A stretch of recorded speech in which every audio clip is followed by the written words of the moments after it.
Everything was underwater.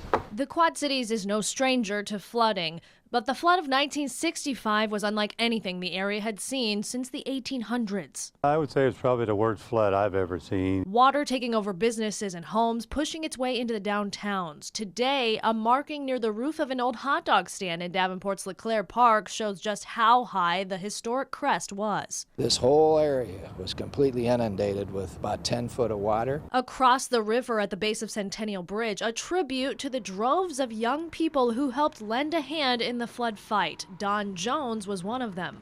Helped fill sandbags, load the trucks, do things like that. And it was kind of cool for us because we'd never seen a flood like that. We were young and we got out of school. An 8th grader at the time, he'd never seen so much water, and it really turned into a community-wide effort. Davenport Mayor Bill Gluba, in his early 20s at the time, also pitched in. We went out in a flat-bottom boat and rode all over, including down the Garden Addition, which is West Davenport, which was completely underwater. Houses, not just a little bit, everything. Even though the flood of 1993 is the highest on record for the QC, many agree 65 was more devastating, partially because it was a different riverfront back then. There were a lot of buildings in the floodplain. And since then, the capabilities of predicting floods have changed drastically. On the data side, with computers and the internet, we can get observations now continuously. Instead of manual observations maybe once a day, it's real-time readings, allowing for communities to get better protection in place. We'd be looking at probabilities and chances and talking to local officials about possibilities.